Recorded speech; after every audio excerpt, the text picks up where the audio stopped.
নমস্কার, গল্পগুচ্ছ সাথে অর্পিতা চ্যানেলে আপনাদের সবাইকে স্বাগত জানাই। আজ আমি শোনাব আশাপূর্ণা দেবীর লেখা গল্প বিপদ আর কাকে বলে। পশুপতি বাড়ি ফিরিতেছে। রোজই ফেরে। 5:45 তাহার ছুটি হয়। 3 তলায় অফিস। সিঁড়ি ভাঙিতেই লাগে 5 মিনিট। ঘাম মুছিয়া ভিড় ঠেলিতে ঠেলিতে ট্রাম লাইনটুকু আসিতে প্রায় মিনিট 10 কাটিয়া যায়।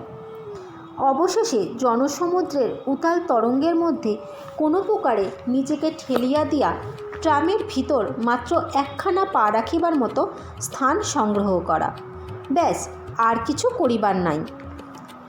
5-7খানা ট্রাম ছাড়িয়া দিয়াও মোটের মাথায় 7টার মধ্যে সে নিজের রাজত্বে আসিয়া পৌঁছাইতে পারে। সেখানে স্বাধীন সাম্রাজ্য, হাস্যমুখী স্ত্রী, বাধ্য ছেলে মেয়ে।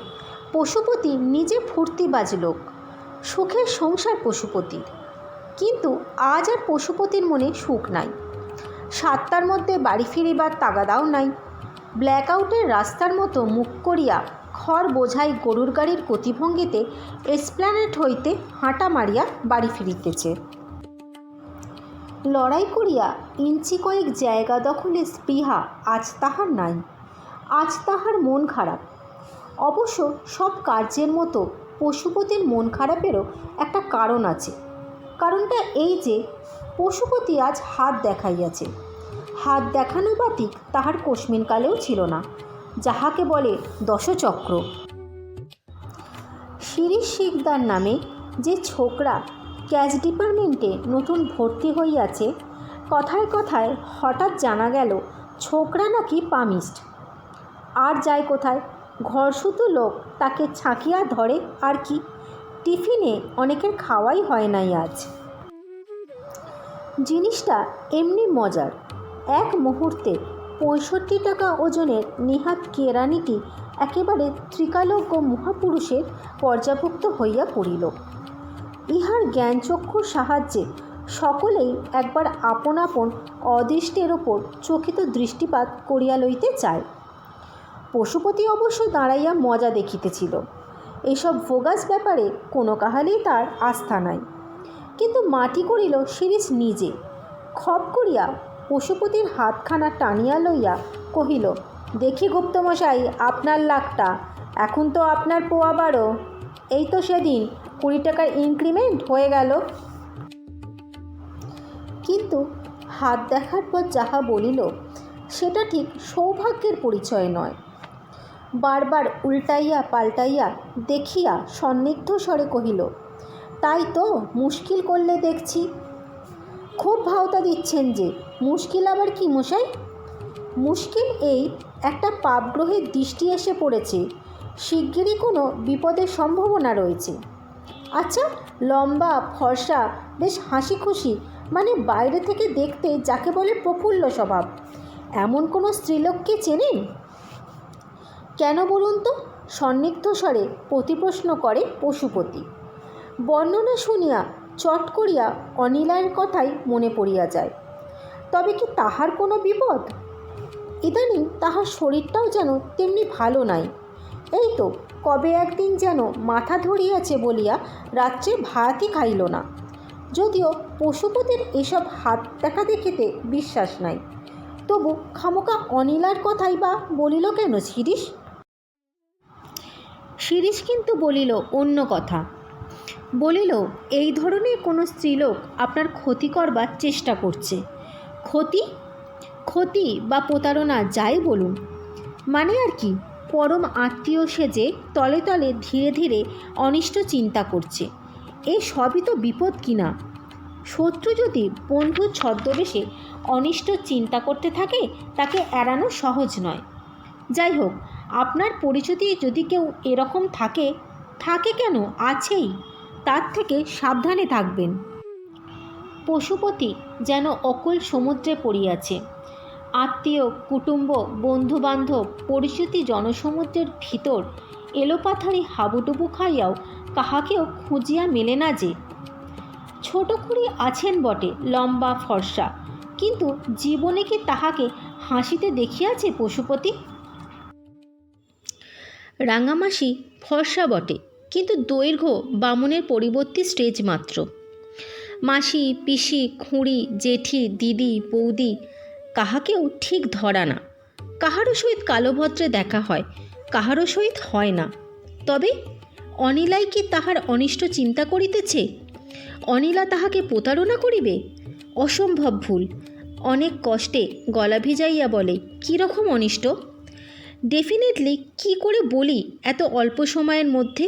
শারীরিক, মানসিক, আর্থিক, যে কোনো, মানে ফন্দি খুঁজছে সে।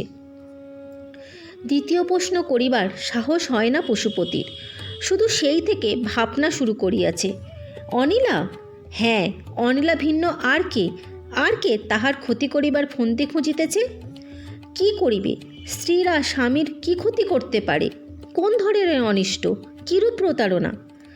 সংসারের টাকা লইয়া বাপের বাড়ি পাঠাইয়া দিবে? কিন্তু কেন? তাহাদের অবস্থা যে পশুপতির চাইতে 10 গুণ ভালো। তবে পশুপতিকে লুকাইয়া আরও কাহাকেও? ছি, এই 10 বছর ঘর করার পরেও অসম্ভব কি? হয়তো বরাবরই পশুপতি মূর্খ, সুন্দরী স্ত্রীর প্রেমে গদগদ। আচ্ছা, এ ধরনের স্ত্রীরা তো স্বামীকে বিষ খাওয়াতেও পশ্চাৎপদ হয় না। কতই তো দৃষ্টান্তে আছে। দুধ চাই, ওসব হাত দেখা ফেকা সব বাজে, কিচ্ছু না। কিন্তু নয়ই বা কেন? সকলের বিষয়ে তো ঠিকঠাক বলিয়েছে ছোকরা। অনিলার ব্যবহারটাও সবসময় কিছু আরও পতিব্রতার মতো নয়। এই তো সেদিন পশুপতিকে না বলিয়া বিপিনবাবুর শালার সঙ্গে সিনেমায় গেল। অবশ্য বিপিনের স্ত্রী সঙ্গে ছিল, কিন্তু যাইবার দরকারটাই বা কী? অত সিনেমার ঝোঁক কেন? এটা তো ভালো নয়। সাজগোজটাও একটু যেন বেশি বেশি না? এই যে পশুপতির দিদিরা কখনো শাড়ির সঙ্গে একখানা সেমিজ ব্যবহার করেন কি না সন্দেহ। আর অনিলার ব্লাউজ, পেটিকোট, সেমিজ, বডিজ, শাড়ি বা বাহার কত। স্নো সাবানেও মাসে কম খরচা হয় না। এইসব খরচ যোগায় পশুপতি। আর অনিলা হয়তো তাহার অনুপস্থিতিতে অন্ধকার গাঢ় হইয়া আসিয়াছিল। হঠাৎ চমক ভাঙিল। নিজের দরজা ছাড়িয়া বিপিনবাবুর দরজায় আসিয়া পড়িয়াছে। কিন্তু বাড়ি ঢুকিয়া লাভই বা কী? গৃহ তো তাহার সসর্প গৃহের সঙ্গে তুলনীয়। তবু বাড়ি ভিন্ন যখন পথ নাই, ইতস্ত করিতেছে করা নাড়িবে কি না, তখন দরজা আপনি খুলিয়া গেল। কে একজন বাহির হইতেছে। অন্ধকারে ভালো ঠাহর হয় না। পশুপতি সন্নিগ্ধভাবে সরিয়া দাঁড়াইল। ভিতর হইতে অনিলার গলা, কথা থাকলো কিন্তু, ঠিক তো? ভুলে যাবে না? এবং কপাটটা ভেজাইবার উপক্রম করিতে না করিতে পশুপতির নাটকীয় ভঙ্গিতে সশব্দে প্রবেশে থতমত খাইয়া বলে, তুমি এখন এলে? এত দেরি করলে যে? দেরি করে সুবিধেই করে দিলাম বলিয়া গম্ভীরভাবে ওপরে উঠিয়া যায় পশুপতি। কথাটার গভীর তাৎপর্য হৃদয় সঙ্গম করিবার কথা নয়। অনিলা সরল মনে উপরে উঠিয়া আসিয়া বলে, হ্যাঁ গা, দেরি হলো কেন বললে না? সেই থেকে ভেবে মরছি। আর থাক, যথেষ্ট হয়েছে, খুব দরদ দেখিয়েছ, তবু যদি না। বলিয়া পশুপতি গজগজ করিতে করিতে সাবান তোয়ালে লইয়া স্নানের ঘরে চলিয়া গেল। অনিলা অবাক। ব্যাপার কি লোকটার? চাকরি কি আছে নাকি? না সাহেবের ঝাঁটা খাইয়া আসিয়াছে? থাক, মন ভালো হইলে আপনিই কথা বলিবে, বেশি প্রশ্নে কাজ নাই। পশুপতি ভাবে, দেখেছ অগ্রাহ্য, অম্লান বদনে আপনার কাজ করা হচ্ছে, স্বামী গুরুজন রাগ দেখিয়া ভয়ের লেশ নাই। অথচ কথা না কইয়া পশুপতির পেট ফাঁপিতেছে। কাজেই দেওয়ালকে উদ্দেশ্য করিয়া বলিতে হয়, ভেবে মরছিলাম, ভাবনার বহর কত। আড্ডার চোটে মোড়ের মাথা থেকে তো কান পাতা দায় হয়ে ওঠে। বিপিনের শ্যালার দিনরাতের এখানে আসবার কি দরকার শুনি? ও আবার কি? দিদির ছেলে মন্টু না? চিনতে পারলে না? মন্টু দিল্লি থেকে উড়ে এলো হঠাৎ। উড়ে আসবে কেন? রেলে চড়েই এসেছে। দিদিকে জামাইবাবুকে দিল্লিতে নিয়ে যাবে বলে 4 দিনের ছুটি নিয়ে এসেছে। তাই বলে দিলাম, মন্টু, দিদি, জামাইবাবু সবাই কাল সকালে এখান থেকে খাওয়া দাওয়া করে যাবে। পশুপতি ঈষৎ সন্দিগ্ধ সুরে বলে, কই, আগে তো আসবার কথা শুনিনি। তবে আমি মিছে কথা বলছি? মরণ আর কি, কুসঙ্গের সঙ্গে জুটে নেশা ভাঙ করে এলে নাকি? বলিয়া বিরক্তি ভরে উঠিয়া যায় অনিলা। পশুপতির গা ডলা হইয়া আসে। এই তো, সন্দেহের আর অবকাশ কোথায়? স্বচ্ছন্দে তাহার মরণ টাঙিয়া গেল অনিলা। কই, কত বছর বিবাহ হইয়াছে, কোনো দিন অনিলার মুখে এসব কথা শোনা গিয়াছে? ভালো মানুষই করিয়া থাকে, আজ ধরা পড়িয়া বেপরোয়া হইয়া উঠিয়াছে। হ্যাঁ, মন্টু না ঘণ্টা, নিঘাত সেই বিপিনের শ্যালা, হয়তো সিনেমা যাইবার ব্যবস্থা করিয়া গেল। তোর পাশ আছে, তোর গোষ্ঠীবর্গকে লইয়া যা না বাপু, পরের বউয়ের জন্য এত মাথা ব্যথা কিসের? আচ্ছা, খুকিটাকে ডাকিয়া জিজ্ঞাসা করিলে তো সন্দেহ মেটে। ইহার কিছুক্ষণ পরে অনিলা পশুপতির জন্য গরম লুচি ভাজিতেছে। খুকি আসিয়া প্রশ্ন করিল, হ্যাঁ মা, বিকালবেলা মন্টুদা এসেছিল না? বাবা বলে কি ও বাড়ির শ্যামলা মামা, আমাকে বললে মিথ্যেবাদী শয়তান, এমন কান মলে দিয়েছে, ও জ্বালা করছে। অনিলা কিছুক্ষণ মেয়ের দিকে সাধু ভাষায় যাহাকে রসকষায়নিত নেত্রে বলে সেই দৃষ্টিতে চাহিয়া কহিল, বলেছে কথা, মেরেছে তোকে বটে রোষ? পশুপতি ছাদে বেড়াইতেছে, মাথার রক্তটা কেমন চড়িয়া গিয়াছে।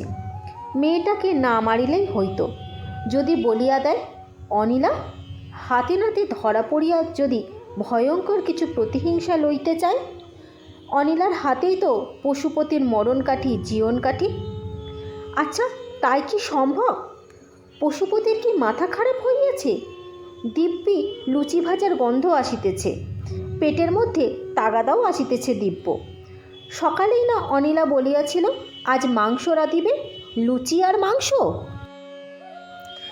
অজ্ঞাতসারে পশুপতি রান্নাঘরের দরজায় আসিয়া দাঁড়ায়। কিন্তু ও কি, ভগবান যে পশুপতিকে পাগল করিবার ভার লইয়াছেন। অনিলা পশুপতির দুধের বাটিতে কি মিশাইতেছে, সাদা সাদা গুঁড়া, হায় ঈশ্বর, কিংবা ধন্য ঈশ্বর। এই তো পশুপতির জীবনলীলা শেষ হইয়া আসিতেছিল, কিন্তু উফ, নারী জাতিকে কি বিধাতা এমন করিয়া গড়িয়াছেন, অমৃতে গরল মিছিরির ছুরি। ছেলেবেলায় পড়া গিরিশ ঘোষের নাটকের ভাষা পশুপতির মনের মধ্যে কিলবিল করিয়া ওঠে। বর্জনী ঘোষে ভয়ানক একটা কিছু বলতে ইচ্ছা করিলেও গলার স্বর সহজে বাহির হয় না, কণ্ঠতালু সব শুকাইয়া গিয়াছে যেন। অনেক কষ্টে যাহা বাহির হয় তাহা এই, দুধে কি মেশানো হচ্ছে? অনিলা চকিতে পিছন পানে চাহিয়া মিশ্রের গুঁড়ো শিশিটা ঠুকিয়া মাটিতে বসাইয়া কহিল, বিষ। বলা বাহুল্য, দুধে না মেশাক, উক্ত বস্তুটি কণ্ঠস্বরে মিশাইতে কার্পণ্য করে নাই। উফ, ক্ষুধায় পেট জ্বলিয়া যাইতেছে। পশুপতি করিবরগার দিকে দৃষ্টি মেলিয়া বিছানায় পড়িয়া ঘুম আসে নাই, আসিবার কথাও নয়। পেট রীতিমতো যুদ্ধ শুরু করিয়াছে। অথচ অনিলা মুখের কথাটি মাত্র না শুধাইয়া নিজে খাইয়া দাইয়া পাশের ঘরে ছেলে মেয়েদের কাছে শুইয়া পড়িল। বিছানায় পড়িয়া থাকিলেও আন্দাজে বোঝা গেল চাকর নিবারণ খাওয়া সারিয়া রান্নাঘর ধোয়া শুরু করিয়াছে। পেটের অগ্নির প্রকোপে মনের আগুন ঈষৎ যেন কমিয়া আসিতেছিল। হতাশার শেষ সীমায় আসিয়া দ্বিগুণ বেগে জ্বলিয়া উঠিল। আজ পর্যন্ত কোনো সতী স্ত্রী স্বামীর উপবাসের ব্যবস্থা করিয়া অক্লেশে ঘুমায়? অথচ এই বিষধর সর্প লইয়া পশুপতি নিঃসঙ্গ চিত্তে এতকাল কাটিয়া আসিল। যাক, নির্দা সর্বসন্তাপ হারিণী একসময় দেখা দেবেনি। হয়তো দেওয়ালের কাছে পিতলের ঢাকা চাপা দেওয়া অনিলার পরিপাটি হাতের গুছাইয়া রাখা আহার্য বস্তুগুলো চোখে পড়িলে ইতিহাস অন্যরূপ হইত। কিন্তু রঙিন শেড দেওয়া আলোর কল্যাণে ঘরের মাঝখানটা ছাড়া সহজে কিছু দৃষ্টিগোচর হয় না।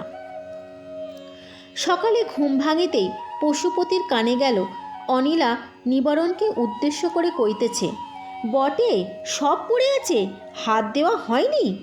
আচ্ছা, যা জিজ্ঞেস করে আয়, বাড়ির ভাত রুচবে না বাজারের খাবার এনে সেবা হবে? নিবারণকে অবশ্য প্রশ্ন করিতে হইল না।